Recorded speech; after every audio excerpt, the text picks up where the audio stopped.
Hi, my name is Juliet Selgren, and this is my podcast, The Great Antidote. This podcast has been brought to you by the Center for Growth and Opportunity at Utah State University. To learn more, visit www.thecgo.org.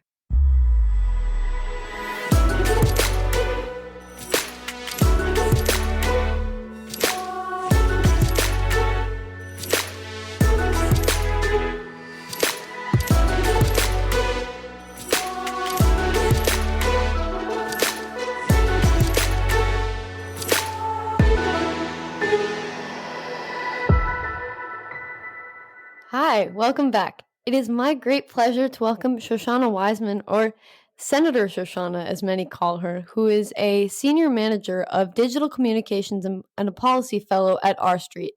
She works on occupational licensing reform, social media regulatory policy, Section 230, and all of that good stuff. She has a huge presence on Twitter, and I've heard her introduced as, quote, the bad boy entertainment of the regulator death row, unquote. If you live in DC and you ask people if they know Shoshana, you'll soon find out that everyone knows her and everyone loves her. The words that frequently come up when you ask about her are entertaining, sloth, and best rainbow hair in town. Welcome, Shoshana. Oh my gosh, who said those things? I never hear stuff like, I hear stuff like that, but thank you. Like, oh my gosh. Also send those people my love. That's so sweet. I definitely will. So jumping right in, what is the most important thing that people my age or in my generation should know that we don't? So are you thinking from policy, or are you thinking like personal, or just like living your best life? Anything, whatever you think is best. Oh man, I think that I think here's one thing that's really important. Like if you're very type A and like OCD about everything and always concerned how people see you, calm it down. Like know that those are good instincts that'll serve you well. Just to like be very aware of stuff, but you don't need to freak out so much about it. But if you're very type B and you don't think about those things at all, do think about them. I think we all kind of like need to be our own devil's advocate and like moderate ourselves, because I'm very much too type A, like OCD, like, oh my gosh, what are people thinking about me and all that. And now I'm like, okay, no one cares in like a good way, like things are chill. But I know some type B people who, and I'm like, how are you doing this? And not thinking like people are going to be like, what the heck? So be your own best devil's advocate. That's really good advice. And I mean, while you think people don't care, they also think you're the best rainbow hair in town. So really, you're giving a good impression and you're doing all the right things. So Oh, thank you. But you know what? It's funny. I got into politics and worried that the hair would turn people off, and it did at first. But in DC, like I started asking my bosses, like, can I dye part of my hair again? And they're like, we don't care. And then I'm like, can I dye all of it? And like I was like, well, if this hurts my career, I'll dye it back. I'll see. But people loved it. And I'm like, oh, so you like me. Like I can just be me, and like you guys are cool. And I don't think people realize like just being yourself is a really positive thing sometimes for your career too. that is a really good thing to think in mind. What? To keep in mind.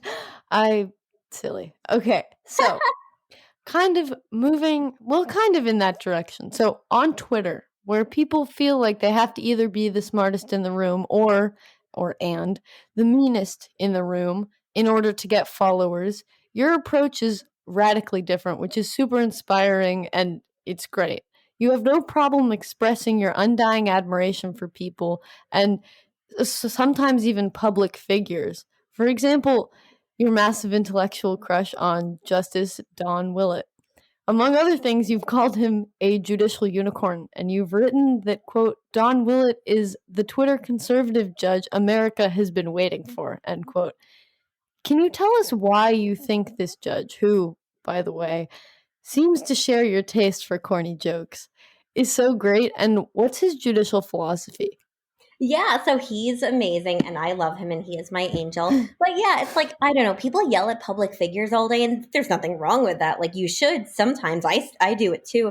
But people don't take the time to like be nice, and like being nice is how you get ahead. And not even just from like a utility standpoint, but like if you have positive feelings about someone, it makes them feel better knowing it, and like then they'll want to work with you knowing like, oh, they're chill, like that's good. So I think thinking about it that way is just really important.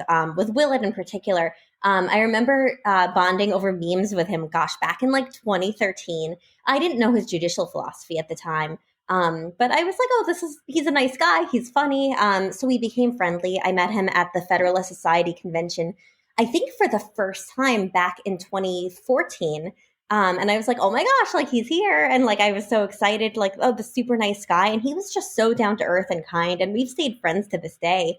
But we share the same judicial philosophy, which I found out in 2014 when he had this "Don't Thread on Me" eyebrow threading case, which was about like saying that you can't just ban eyebrow threading for no reason. Like a state, like basically unenumerated rights are rights that aren't written down are rights. But so many times the courts just pretend like, oh, if the rights are like in the Bill of Rights and a couple of other rights for no reason we decide are super important, they get protection. The rest, well, as long as there's some potential reason called rational basis that the government could have regulated this thing. We don't need it to prove it. We just need it to pretend. So you basically encourage the government to lie, and it's crap. It's crap, and it's not a theory that I think is like the founders intended. I don't think it's how things are supposed to work.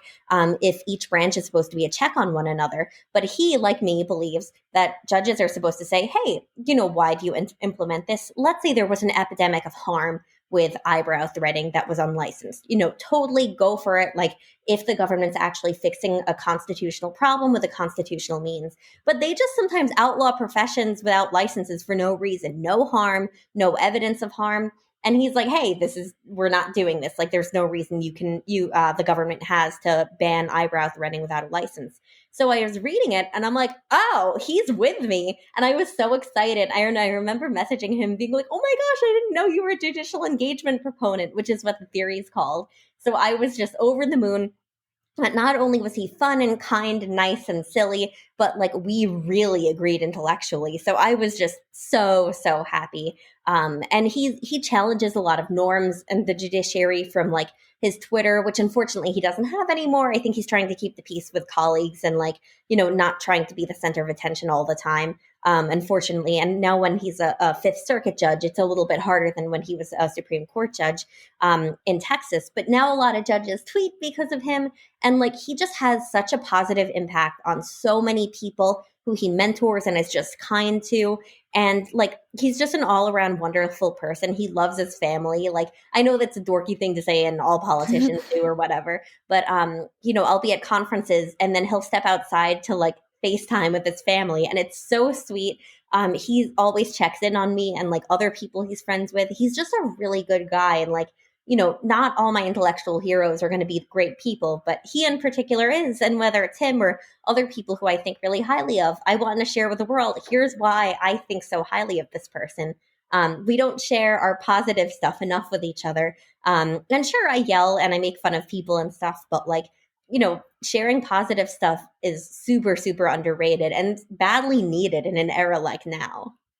I don't know, that's so cool. I've just been, like, smiling so hard this whole time because Oh, it's cute. I feel like now I'm, like, have some sort of crush on this guy. Like, I don't know. I agree with that philosophy. It makes sense. I feel like rationally thinking, yes, if you don't have any reason, you don't have any proof, why would you do I feel like there's no basis for that legislation to come into play. So kind of going on in the direction of Supreme Court and judicial things. I read on your personal page that you've turned every past Supreme Court confirmation hearing into sortable and searchable data. So can you explain why you did this and why it's so important? it's really bad. This is probably going to be the nerdiest thing I did. I'm not. I'm good. I'm very good at Excel, but I'm not a master. So it took me about 200 hours.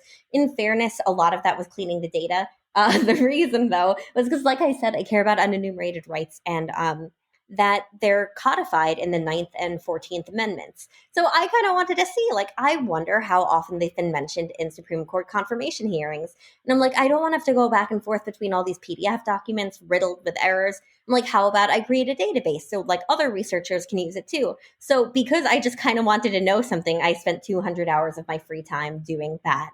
I learned a lot about the confirmation hearings, about senators in the past cleaning the data. And there's just so much you can learn. I mean, things used to be a lot less partisan, honestly. And I know that's a cliche to say, and I think sometimes that feeling is wrong when people think, oh, it was so much better in the past. But in this case, you really see in the past, like, Democrats would say nice things about Republican nominees and the reverse, and like they would mean it. Like they would grill them and they would ask them questions, but they didn't go crazy like they do today. They didn't try to make it like a media spectacle. And it was really interesting to watch that and to watch that change over time, largely with like the Bush and Obama years. That's when you really, really started to see it change. And I know there was like stuff with Bork and there was definitely some stuff in his hearing that I didn't feel comfortable with, but I honestly think things are so much worse today. But it's kind of interesting watching too, like a lot of senators now have been confirming judges or not confirming judges on the Supreme Court for decades. So seeing the way they've changed, what their questions are changed, who asks what. It used to be mostly Democrats asking about unenumerated rights, and these days it's largely Republicans. And it's just kind of interesting to watch that. There's just a ton of stuff you can learn. You can search for like any issue, any speaker, any chairman, and kind of compare everything. So I just sometimes use it for fun, but it's really like I honestly learned a lot just going through cleaning and putting together the data, both in Excel, but also like I learned a lot about the Senate and the justices. So I think sometimes just listening and like watching and reading history is really important. We don't have enough of those quiet moments now, and I don't think society encourages it so much. But quiet research is super, super underrated. And for me, just for personal gratification. I don't know, it's so cool just to think that all of that can be turned into numbers, something else that makes sense if you don't have time to exactly go back and look at all of it, which does seem like a worthwhile way to spend your time because observing how they act, how they interact with each other. That shift is interesting. I think it's cool that you did that. Oh, thank you. It's not cool. It's nerdy, but it's cool. I like doing this kind of stuff. I don't know. I also just don't like having limits. So even if I don't know something, I'll often teach myself how to do something just because I want to know how to do stuff. And a lot of times I'll learn something in some spot and like learn how to apply that to another spot. So I don't know. It's fun. Also because I'm a digital nerd and Supreme Court nerd and policy nerd, it was kind of cool to marry all of my nerdiness. As a nerd, I appreciate that. I want to talk to you about your big fight of the moment, the intense and bipartisan call to repeal Section 230.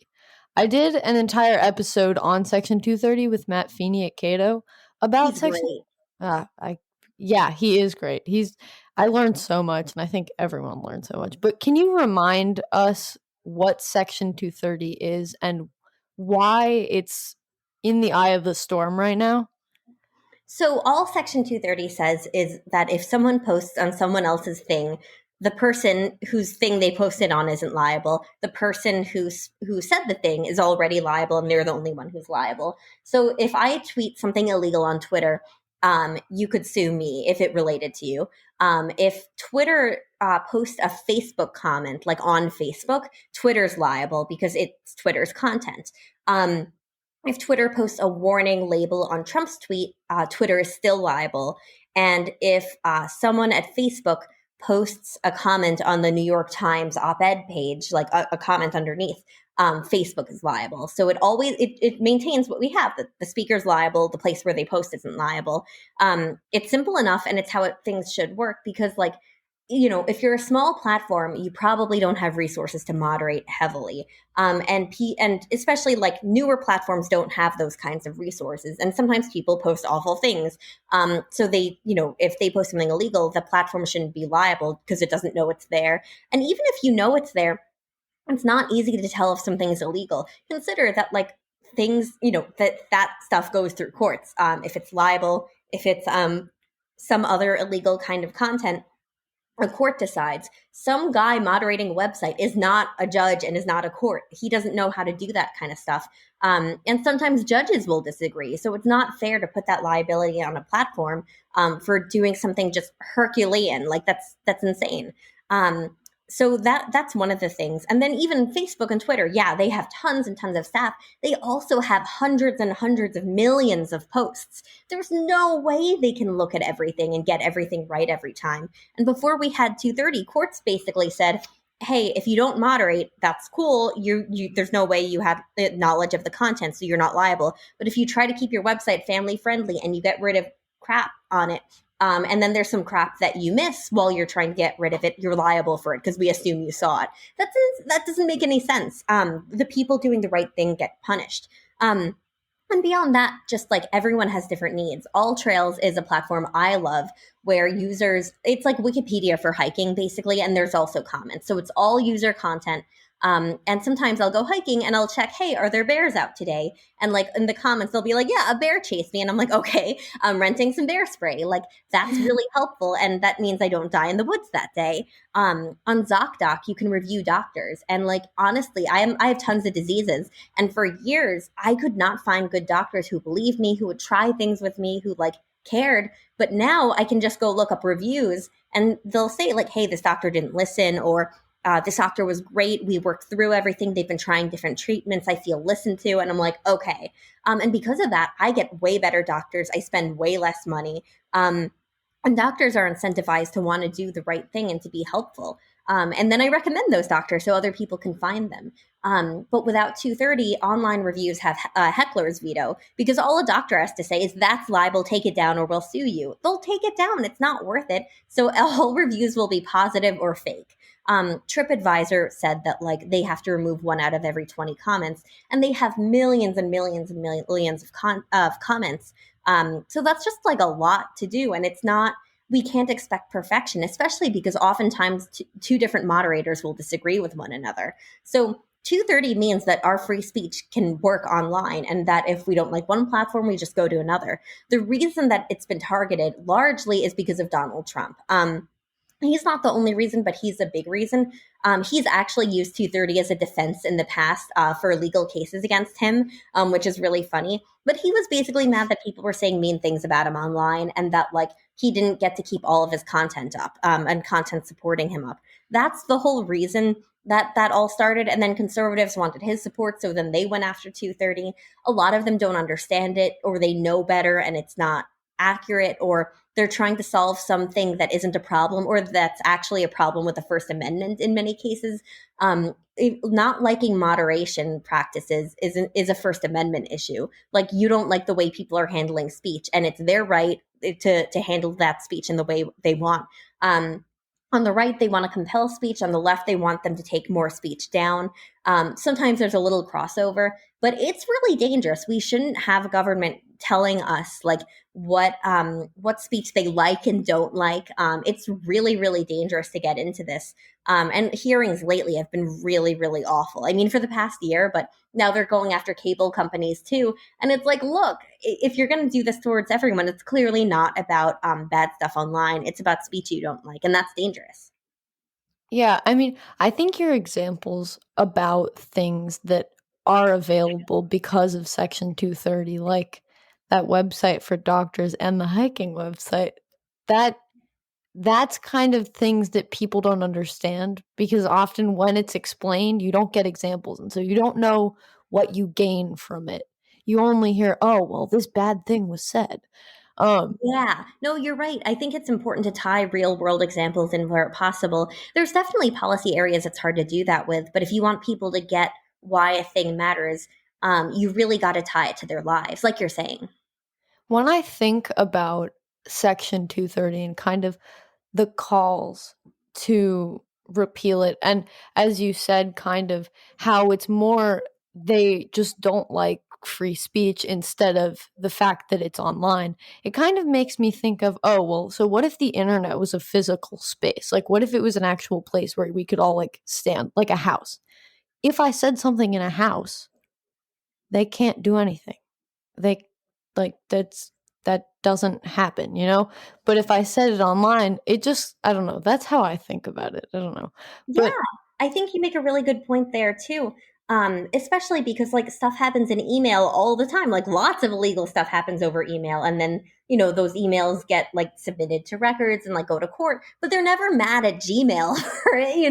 That's silly because if you're like gonna flip out, like a lot of this is just flipping out at Gmail. The same kind of logic, or AOL.com, whatever it is. It's like no one blames an email service, and they do moderate. But people don't understand that like it works the same. It's just we're seeing this other stuff.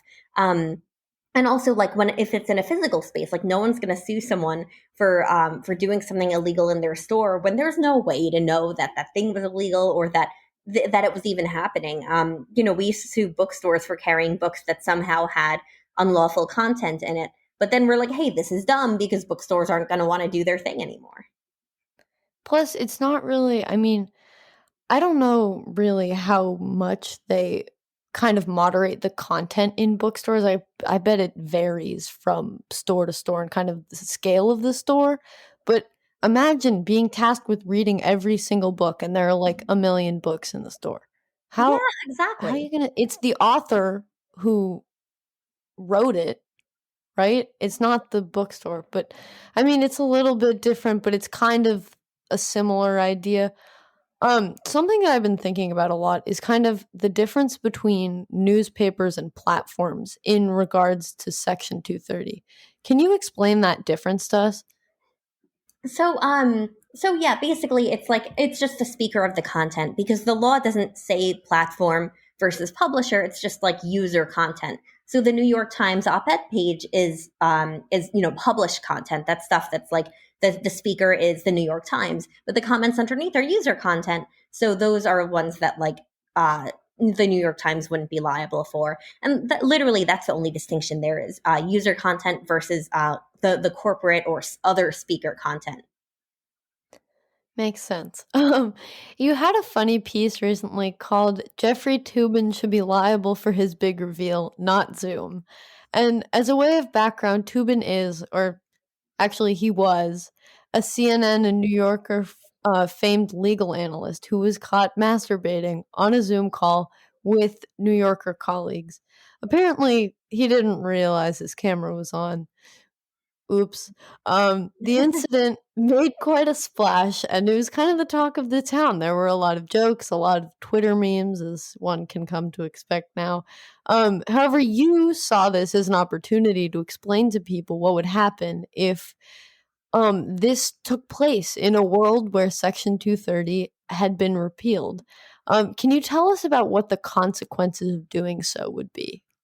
Yeah, so I think through, if any big story happens, I tie it to my policy areas. I also once had a story about a year ago where it was found that Mark Zuckerberg had someone blow dry his armpits, and I mentioned Mhm. if he has hair in his armpits, that's actually illegal under most state laws that require an occupational license to blow dry hair, and it does not specify head hair; it could be body hair according to the writing of the statute. And similarly, in this case, Zoom's a platform. They moderate. They don't have to moderate to be a platform, but some people are like, oh, they'd be fine without 230. And no, they wouldn't. They do moderate. They need the protection. And they had no way he was going to masturbate on a work call. Like they weren't made aware of it. He's not like, oh, hey guys, I'm planning on this. They didn't, Zoom had no idea. So when he does that on a work call, if there's going to be lawsuits, assuming that there's some legal action, it should be against him instead of Zoom. It's the exact same thing with any platform. When something illegal happens, there's going to be lawsuits. It shouldn't be against the platform. It should be against the guy who did thing, unless the person masturbating was a Zoom employee, which would be different. But short of that, it's the exact same thing. And I don't think people saw it that way at first. They were like, oh, well, that's different, but it's not. You have a lot of cases where people are like, oh, this is a different case. This is something else. And it's not. It's the exact same thing. And I can't resist an opportunity to tie genitalia to my favorite policy areas. And I don't know, I think it's a really good way. Like when I came across it, I was like, "Oh, perfect. Like this relates to what I'm interested in somehow." But I don't know. It's just part of me thinks that the fact that it was Zoom and you used Zoom, that's such a good example because it's live. You can't moderate things in real time as well as you can when it just stays there, like on Twitter. So I would think it's a better example than other examples if you're trying to explain to people. I don't know. That was just my thought. Yeah. I mean, think about it this way too. Without 230, you go back to the moderator's dilemma where if they moderate nothing, they're not liable, or probably not liable. And or if they moderate so much that they're comfortable with what's on their platform, very little speech gets through, but they're not worried so much about liability. Like those are the ways to avoid risk. And if you in that case, Zoom wouldn't moderate. There's I think with some platforms there's some debate, but I don't think Zoom would choose to moderate. And then we get back to chat roulette, which was the famous app that kids used like 10 years ago. My friends and I were on it, and eventually it became all penises. Like even South Park had an episode about it. I'm not sure if they moderated or not, but like they definitely weren't like fighting all these weird guys just showing their crotches on chat roulette. And like that's not family friendly. That's not safe. That's not good, unless that's the point of the platform. But it wasn't at the very least how it started. It was supposed to be a way to meet people. And if Zoom didn't moderate, it would turn into that. It would be that exact same problem. And no platform is going to be perfect. Sometimes they might intentionally keep up something that's illegal, and that's not good. But it's a lot better than killing every single platform that's trying really hard to do the right thing. Can you tell us about the probability that Section 230 will be repealed? And kind of well, I mean, you kind of touched on this, but who's pushing it and like what the chances that it'll pass in the House, the Senate, and then be signed by the president? So I don't think it'll be repealed, but I do think there could be big changes. I'm not totally sure the likelihood. Right now, I'm not sure looking at the bills in Congress right now. So I go back and forth on it. Not to say I'm like I think it'll be totally safe because there's always risk, and it's something that like if advocates stop talking, it would just happen because there's enough like there's enough desire to have the political win of, oh, we stuck it to the big companies, which is stupid because it hurts the small companies with the least legal resources to deal with lawsuits the most. But I think it's possible you see changes. But the problem is almost every proposal, I think pretty much every proposal, even if it didn't repeal it, it would functionally repeal it. Because the reason we have 230 is to protect these people from crazy and silly and harmful lawsuits. So once you reopen the legal floodgates, maybe maybe a platform takes down some content that very clearly was bad or wrong or violated their standards. All someone has to do is sue and say, actually, the law says you can't take down religious content, and technically this is religious content and it goes to court. And even if it doesn't win, it goes to court, and you can sue platforms out of existence. Like that's a real problem. Lots of other changes to 230 do the same exact thing one way or another, and it's dangerous. What'll happen is people, depending on who wants to kill a platform, all you have to do is flood it with lots of undesirable content, illegal content, spam, pornography, to the point it's so bad they have to moderate after choosing not to moderate, and then they start moderating, they miss some, and they're sued for it. Like it's really dangerous. It's a dangerous game to play with free speech online. And also, there's all different kinds of players against it. Largely, people who don't understand the law or who pretend they don't understand the law. A lot of it's all about politics and political wins. And another piece of it is too, like media companies like this, because if they can kill free speech online and really harm these platforms, then they think people are going to go back to traditional news. It's not going to work that way, but they see them as competitors, so they want to regulate out their competitors. And to the credit of a lot of platforms, regulatory capture is a thing. A lot of companies like being regulated because it kills their smaller up and coming competitors. The platforms, though, that are going against these new regulatory ideas are actually like protecting freedom and not just themselves in these cases, because instead of going to do something that would actually harm like a lot of their competitors, they're protecting freedom online. And that's something I don't see very often, and it's something that I really, really appreciate because it's the right thing to do morally. It helps everyone. It's good. And I'm used to seeing quite a bit more cronyism. That is a good point that it kind of if without it there's such an easy way to completely get rid of a competitor. I didn't even think about it. Like you could just I mean, I can post anything I want anywhere. But if your competitor can do that and get you in trouble for it, you're done. Exactly. That's that's just awful. That I don't like that. No, exactly. And that's something that's not talked about very often, but it's something I focus on because regulations sometimes limit behavior, but also they can incentivize certain behavior too. Like throwing those kinds of roadblocks at one another. Our super complex tax system gives online tax software a lot of business. So there's incentive for those guys to want to keep it. So in addition to the regulatory capture stuff from being self-regulated, there's stuff like that where it can create new markets, but like not good new markets, but like bad and anti-freedom new markets. Mhm. So let's talk about occupational licensing. I talked to Mercatus Center's Matt Mitchell about this, He's and it great. was great. Yeah, he is great. But it's also an issue that you're passionate about, and I like your take on it. It's kind of it's the same, but it's you focus on different aspects of it that I find interesting. So first, can you remind like me, listeners, what occupational licensing is about and what it is? Yeah, totally. All it is when the government says, "Hey, before you can get involved in this profession, you or perform it for money, usually for money, not always though. You need a license to work from the government. You have to be approved by a semi-government entity. Usually, there's other qualifications, and usually there's only one or two, if you're lucky, paths to get there. It's not like you can say, "Oh, I did this for years, and I know all this," and they'll be like, "Oh yeah, here's a license." They'll be like, "No, you have to go back to school and do all this and that and this." And then maybe you'll get a license. And it's riddled with problems.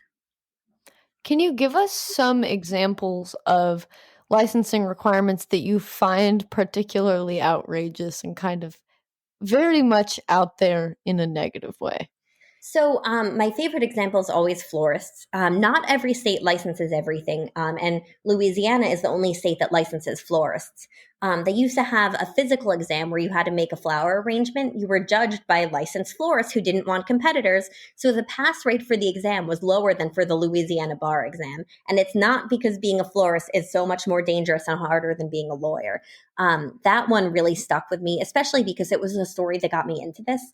Clark Neely, who's now at Cato, he used to be at the Institute for Justice, litigated for Sandy Meadows, an elderly widow who lived alone. She wanted to work or she had to work after her husband couldn't provide for her after he passed away. She knew floristry, so she tried to become a licensed florist. She kept failing the exam, which she shouldn't have had to take anyway. And she eventually went to work illegally for a grocery. Her clients loved her. She did great. They kept her employed. They could have fired her, and they didn't. They liked her. Once the government found out she was doing it, they told the grocery, "Fire her, or we'll shut you down." So they had to fire her. So when she died, she was in poverty because government wouldn't let her do something that she knew how to do. And that story always stuck with me because of just how unjust it was. But there's so many other cases. I mean, nurses are qualified to do lots of things that they're not legally allowed to do because of doctor lobbies. So they can't always practice on their own. They can't, just take care of cases on their own in a lot of states. Pharmacists can't always give vaccines, even though it's safe and evidence shows it expands access to care. They can't always prescribe birth control. You have to have a license to be able to give legal advice, even if you know law stuff. And people don't always get lawyers in courts. Depending on the court, you might not have a lawyer. And if your friend knows law and says, "Hey, I'll represent you," you can't just do that unless he's licensed. And there's so many things in the middle too, like hair braiding, hair blow drying is licensed in many places. All kinds of cosmetology.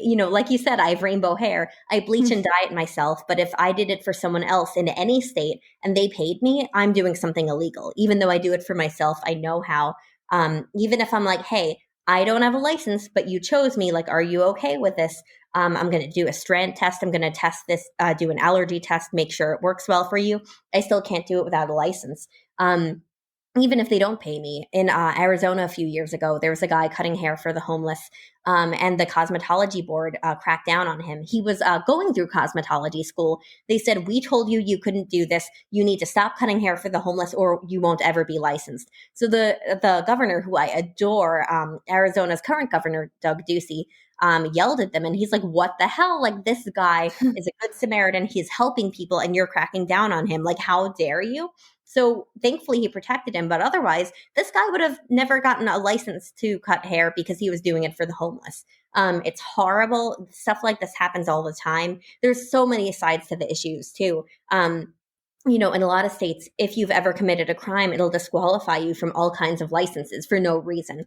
And, it's not like, let's say someone who stole a car can't work at an auto shop or something. It'll be more like, in one case in Tennessee, there was a woman who was a prostitute 10 years ago. She's reformed. She wanted to go to school to become a radiologist, found out she could never become a radiologist because she committed a sex crime. Even though she was a very different person and it was 10 years ago, it didn't matter. And even though it was human trafficking, it didn't matter. It was still a sex crime. There's a lot of good moral characters laws too that basically say if the board doesn't think you have good moral character, which has no legal definition, you can't get a license. And there's no way you're going to know if they think you have good moral character before you go through all the training and all the schooling and waste a lot of your time and money. And that's just the tip of the iceberg. There's so many other issues, like licenses don't transfer across state lines. Governor Ducey was also the first to change that statewide by allowing people to transfer their licenses from other states. It's not perfect. There's still some kinks to be worked out to make it broader, but he was the first to do that. There are licensing compacts in some places, but not many. And while, if you want to move from, let's say, Kansas to California, and you were a cosmetologist in Kansas, you want to do it in California, you'd have to have the board send over all your information, all your records. If you're lucky, you can be transferred in. It's sometimes you'll have to repeat schooling. It takes a long time. But if you're a police officer, none of that happens. You don't need to prove you're a police officer before.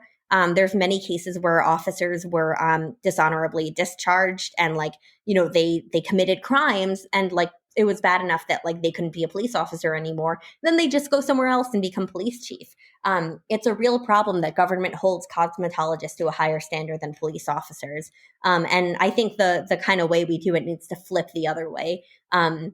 Because it just makes no sense. They also require more training to become a cosmetology person than a police officer. So this is, even though I've listed quite a bit here, this isn't even getting through this at all. We're still an inch deep in this mile deep issue.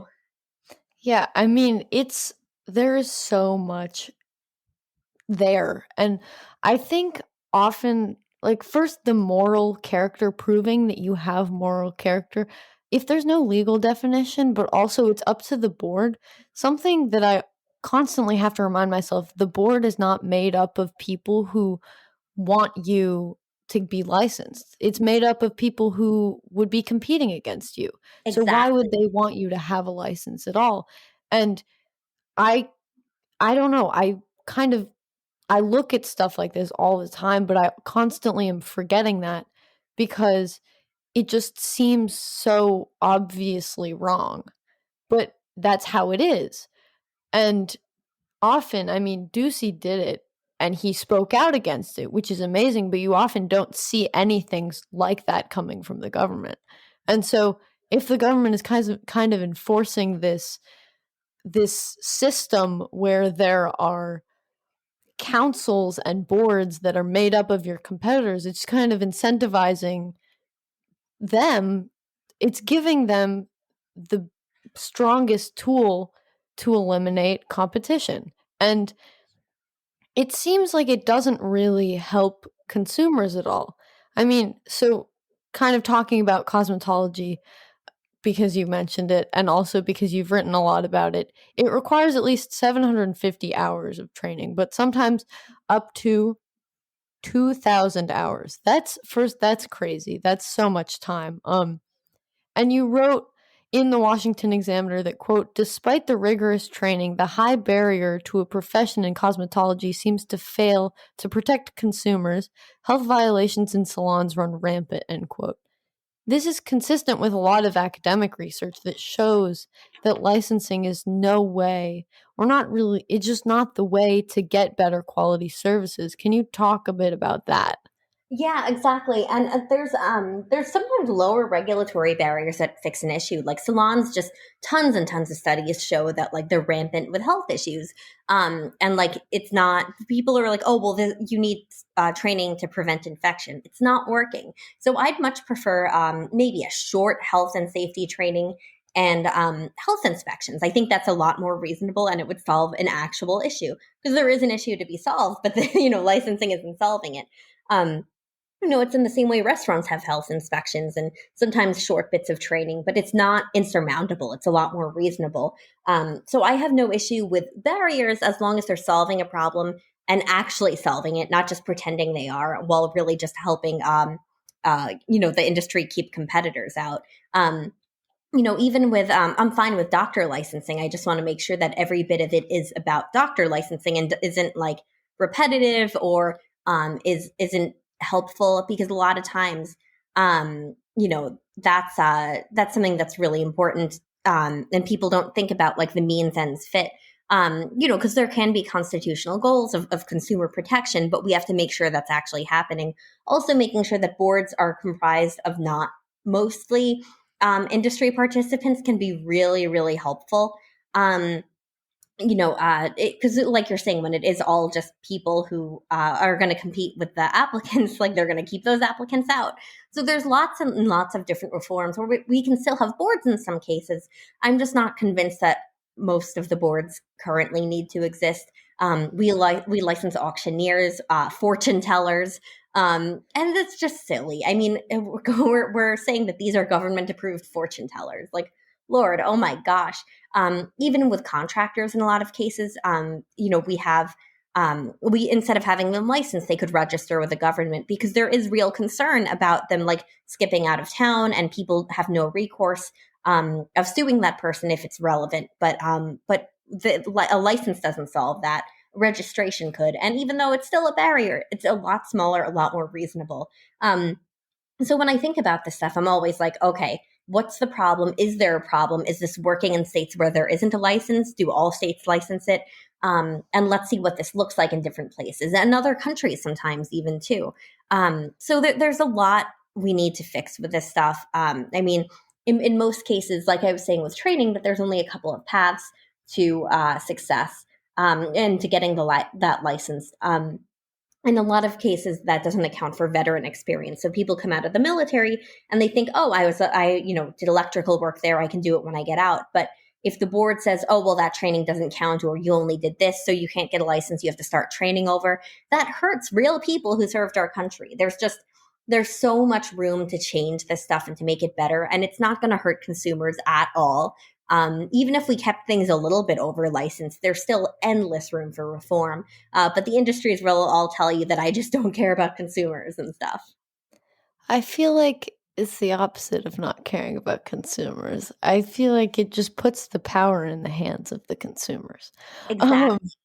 and I part of me also thinks it's the real issue with deciding what needs to be licensed because one state has occupational licensing for florists, but how I want to know what the justification was for that. Like who decided? Who said, "Oh, this is a good idea. This is going to make people safer. This is going to really help." Or what I'm pretty sure, I mean, I have no actual idea. I don't know for sure, but I would first believe, oh, well, what probably happened was there were some florists and they were like, "Oh, hey government, we actually kind of really need you to put licenses on this because it's just not that safe for the consumers, but we know what we're doing." That's where my mind goes. I'm like, that seems like a more reasonable reason why it started. I have no idea why it started, but I don't know. Do you have any idea what that justification was at all or how that came about? So I forget the origin of the license. A lot of licenses and certain regulations too were just all Jim Crow or just post Jim Crow era stuff. Like that's, it was to keep minorities out of business and to like be crappy to people. But the reason they kept it when they went to court, I think it was something like, oh, well, what if a bride is carrying her flowers and she falls and then the stem stabs her? Or what if there's infected dirt? They didn't even say infected with what. They're just like, what if there's infected dirt? And it's BS. It's government lying to keep its power over people that it shouldn't have. And that goes back to what we talked about with Willett. He would look at a license like this and tell it to go to hell, and just as he should, because it's not, there's no harm being caused in other states. There's no evidence of harm. There's no evidence this is needed. And there's no evidence that government is actually trying to solve a constitutional problem with a constitutional means. And he would look at this and say, "Your right to earn a living is a right." Even the Supreme Court's kind of talked about it in the past. It hasn't protected it as much as other rights, but it has. And he would say, "Okay, this is an unenumerated right, and this shouldn't stand. We need more judges like him and fewer like the ones who upheld the law after government lied." I mean, it's literally like these go before court, and it's literally like a child, the government lying to its parents, the court, and then the parents coax them on, like, oh, I think it was Clark Neely who had this in his book about it. It's like, a kid's out all night and comes home, and the father's like, "Where were you?" And she's like, "Oh, I was out drinking with my friends." He's like, "No, no, no, you weren't there. Where were you? With grandma?" "Right. And what were you doing?" She's like, "Drinking." "No, no, no, you were out helping her." "Oh, right, right." And it's like, it's dumb. Everyone knows it's crap. Everyone knows that, the lies are there, but they just go along with it. And that's not an accountable representative government. That's really, really corrupt. Really broken.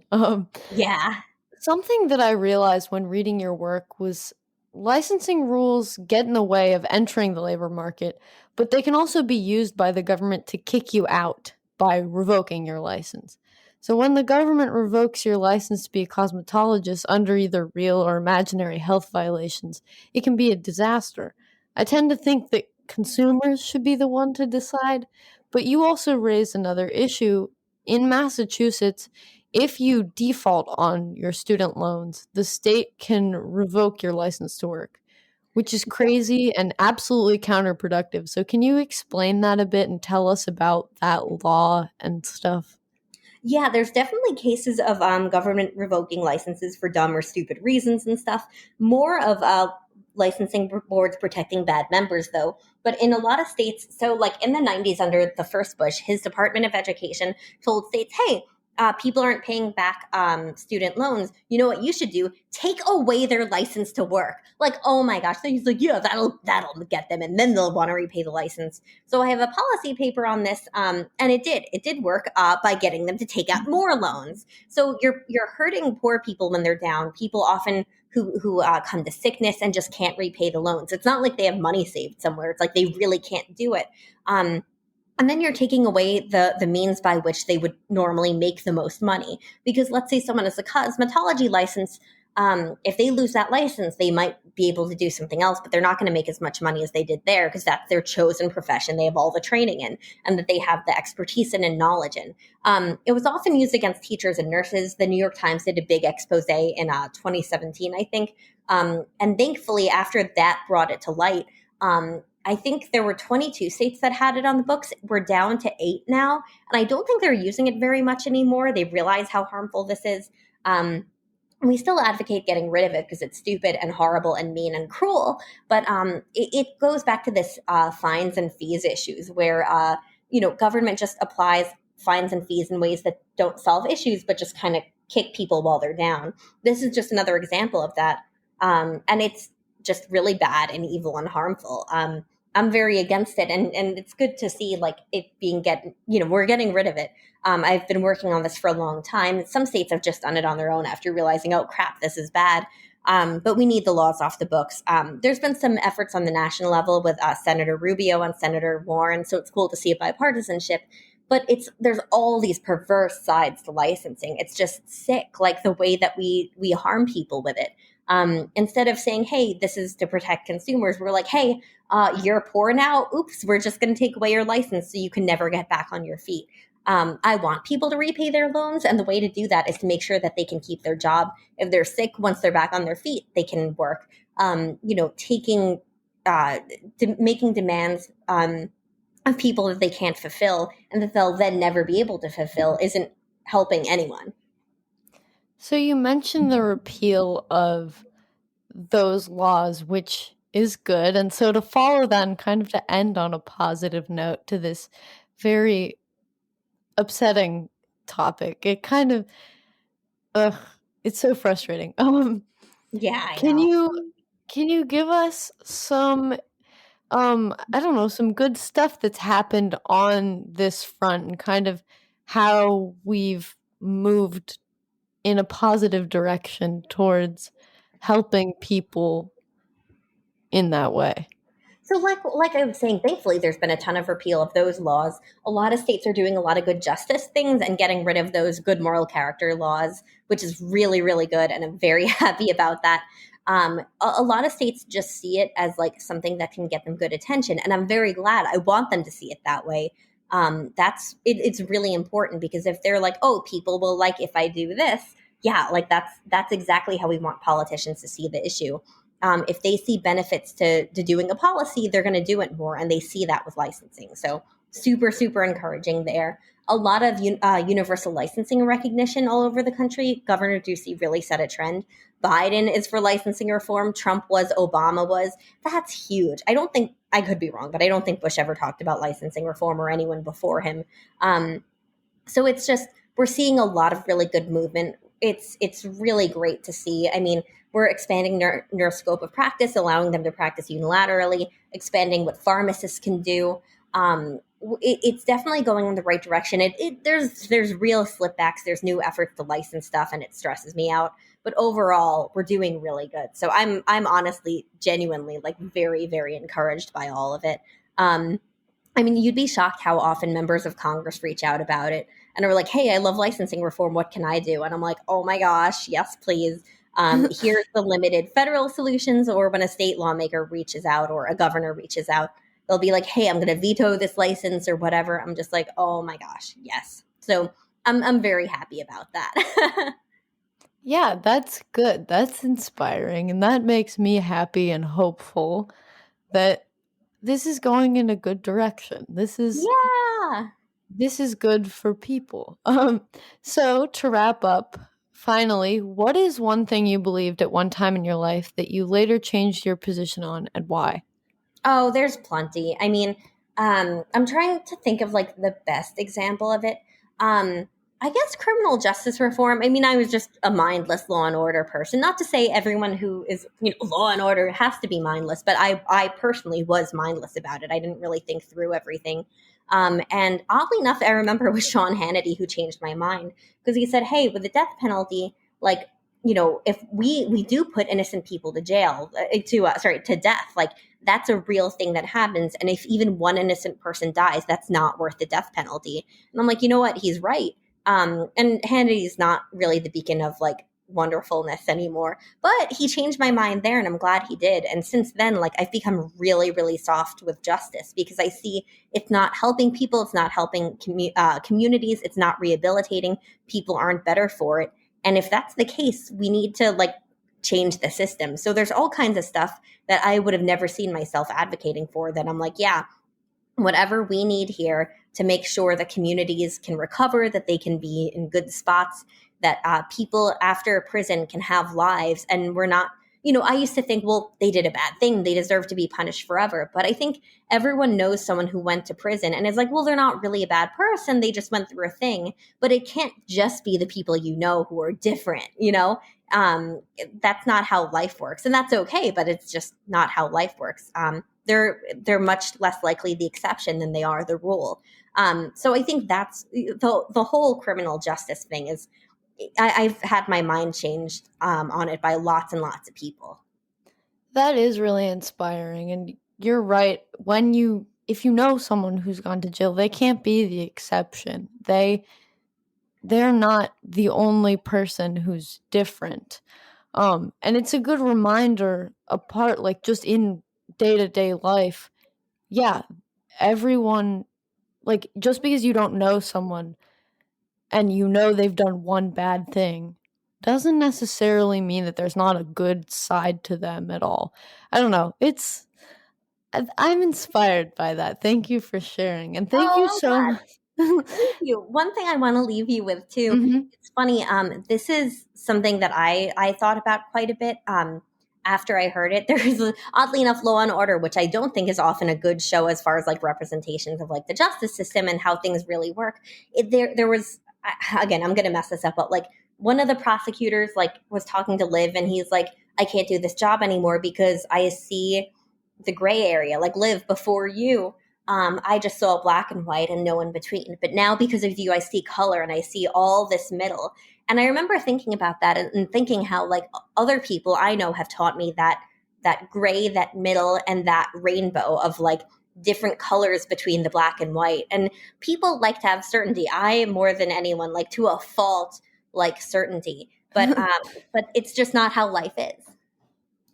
Yeah, that's true. That's a good thing to keep in mind. I would like there to be certainty, but I don't know. I've started to feel like there's some sort of certainty in knowing that there is no certainty. That Because if makes there's sense. not certainty for me, at least there's not certainty for anybody else. That's a really good perspective too, and not one I had when I was younger. It took me a really long time to accept the gray in all different parts of life. So it's good to get that younger. Honestly, I'm still working through accepting the gray because I just want certainty, but that's not how life works. I haven't quite accepted it, but I see it. I see it and I acknowledge that it's there. So I would like to thank you for being on my podcast and for all of your insight. And I also would like to thank everyone who listens, subscribes, and shares the Great Antidote podcast. If you'd like to be on the podcast or have a guest in mind, please feel free to reach out to me at thegreatantidote@thecgo.org. Thank you again, Shoshana. Thank you so much. Bye.